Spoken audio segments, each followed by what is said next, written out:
Welcome back to the Mark Moses Show on the brand new Sports Radio 1560 The Fan. And joining me right now on the Club 52 online to talk all things NBA, good friend of mine from Vero Beach. Haven't had him on in a while. I know he's a busy man, but yeah, we're going to talk some NBA. His name is Chris Pirtle, the ultimate NBA insider. Chris, my man, how you been? I'm doing great, Mark. Doing great. Good to be with you today. Well, I know you're in a better mood because your Golden State Warriors finally showed up last night against Memphis. What were the keys last night for Golden State to getting that win and even up this series? Well, I think the key last night was to come out with a good start. They started the previous game in Memphis. They were behind by double digits early, and they were never able to recover from that. Last night, Draymond Green hit his first 4 shots, and I think the good start, the quick start, really made a big difference last night for the Warriors. What about Steph Curry, man? Wins the MVP, was not good in Game 3, but he stepped up, and this guy just opposed his will on those guards for Memphis. I mean, what was your take on Steph Curry last night?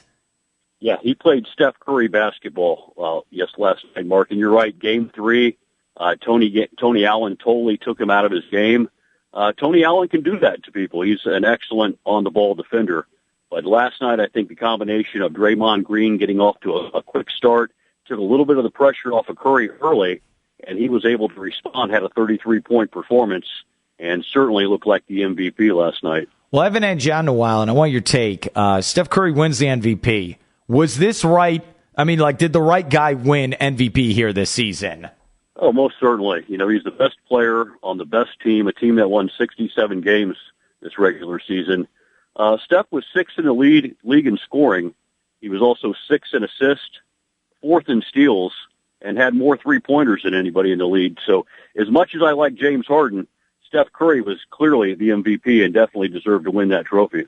Isn't it interesting, a fact you brought up? He wasn't even top 3 in scoring, and it was more of a team effort, because usually at the MVP, it's a guy who's getting 27, 28 a night. Isn't that an interesting wrinkle to this story, how he wasn't, such a dominating scorer? Yeah, and I think that also tells you a little bit about the Golden State Warriors and the power of the scoring that they have in that backcourt with Klay Thompson, among others. Draymond Green can give you 20 points in a given game, so I think that also says a lot about the options the Golden State Warriors have offensively. We're here with Chris Pirtle, Ultimate NBA Insiders' website here on the Club 52 hotline. All right, man, best of 3 series, Grizzlies and Warriors. Who you like moving forward? I like the Warriors. I thought the team that was going to win last night would win the series, even though I must say this game tomorrow night in Oakland is a very pivotal game. I think the team that wins tomorrow night is going to win the series.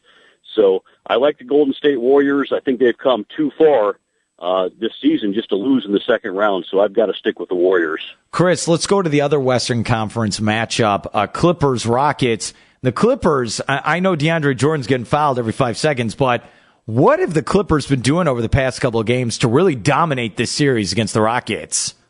They're unbelievable. I think Blake Griffin has taken his game to another level. He was putting up triple-doubles. I think he's had 2 or 3 so far in the playoffs. One thing I'm surprised about, though, is the emergence of Austin Rivers. Mm-hmm. If you would have told me that Austin Rivers would be averaging 16 points a game this series on 25 minutes, I would have probably told you were crazy. So very impressed with what Austin Rivers is doing. The Clippers, Mark, they've got the best big 3 in the game with Blake Griffin, Chris Paul, and DeAndre Jordan. Now you throw in Rivers, J.J. Redick, and Jamal Crawford off that bench, and it's easy to see why this team is a legitimate contender. Do you feel like the Rockets have maybe been exposed? Because, I mean, look, they were a top 4 seed all season, but what's wrong with them right now? Well, when I'm watching that game the other night, Mark, I'm thinking to myself, Houston, you've got a problem. You've got 2 big problems. One is Dwight Howard, and, they're going to be stuck with him for 2 more years at least. He's under contract for 2 more years. I don't think Dwight Howard's that good of a player. And just watching the way that he's played in these playoff games, he doesn't look that great. And I don't know if Kevin McHale is actually cut out for this job. So I kind of hate to throw that out there. Maybe unfair to McHale because he has done a great job this regular season. But to come up that short with that kind of talent, there's some questions that need to be answered, no doubt about it. Look, man, I agree with you. And what do you think we should do with Hacka DeAndre Jordan? I don't want to watch this guy shoot free throws all night. What do you think the NBA should do? I don't think they should do anything, Mark. I know it's not easy to watch sometimes. I watched that game the other night. I still thoroughly enjoyed the game. I thought it was a great game. I thought the Clippers were, the dunks and the lob city that they do, I think that kind of makes up for it when you have to watch all those free throws. DeAndre Jordan's got to do what Blake Griffin and Joakim Noah did. He's got to raise his free throw percentage about 20%, and that'll stop that. So I don't think the league needs to do anything. I think the players need to take care of that themselves. It's a good point. I agree. Hey, he could have 27 a night if he can hit his free throws. You're so funny. We're here with Chris Pirtle, Ultimate NBA Insider.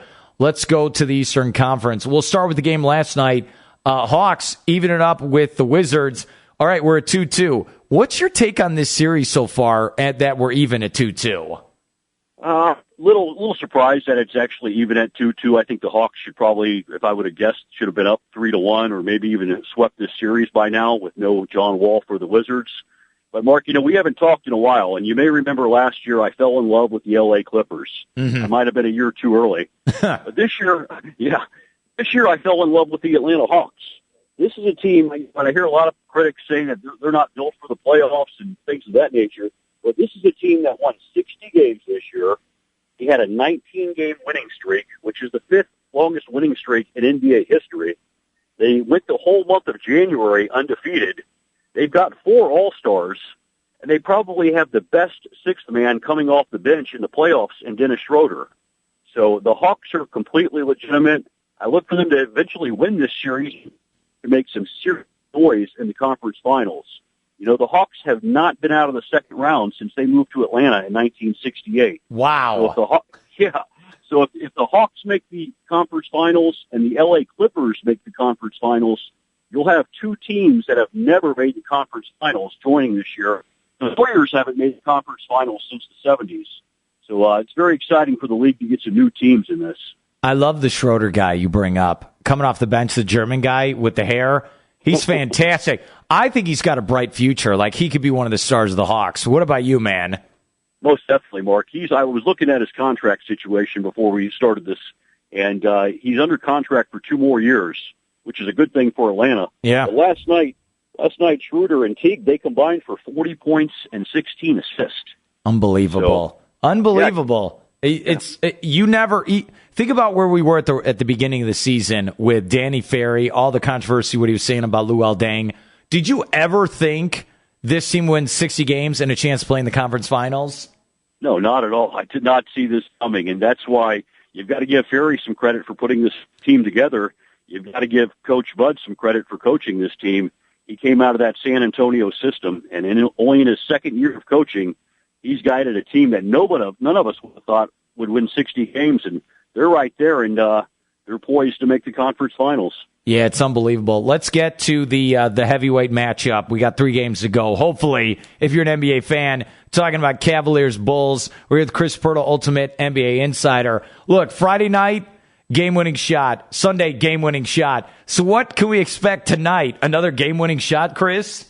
Game-winning shot, definitely. I think LeBron James will hit a game winner tonight, and Cavs will go up 3-2 and take control of this series.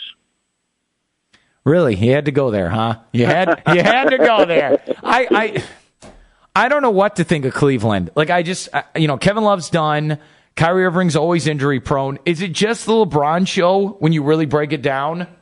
We saw in Miami last year. I remember talking to you many games after the Heat played, and we talked about how it was strictly the LeBron James show, and maybe that's why he ended up leaving Miami.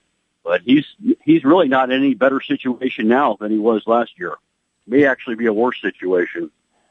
Well, at least they had experience in Miami. You're absolutely right. Okay. Game 5 tonight. We'll find out. Hopefully you're wrong. All right? I'll just put it that way.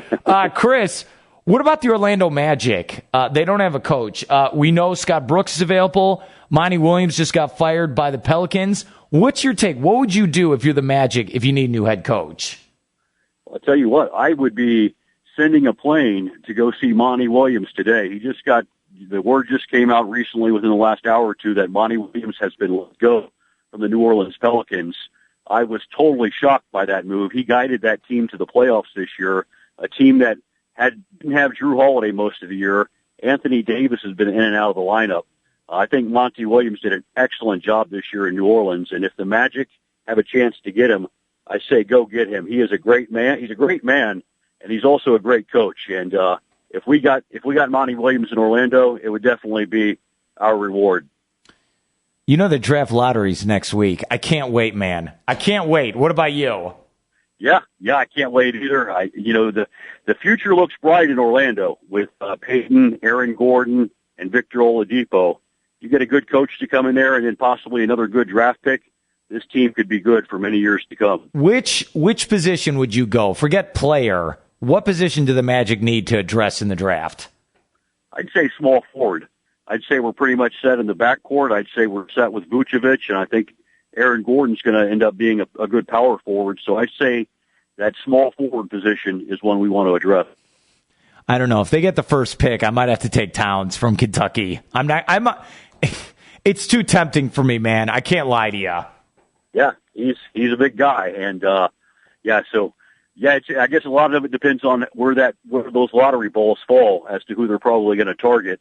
I just say the need is at small forward, and LeBron James could opt out of his contract this year, Mark. So all right, there could be a prize free agent at that small forward position. Okay, we can dream all we want. We're here with Chris Pirtle, Ultimate NBA Insider. How can they find you on Twitter, man? Well, they can follow me at Chris Pirtle 42, and that's the Ultimate NBA Insider. You can also find me on Facebook at Chris Pirtle. Great stuff, Chris. Thank you so much for coming on, and I hope I can get you on again. All right, man? You got it, Mark. Enjoy the games tonight.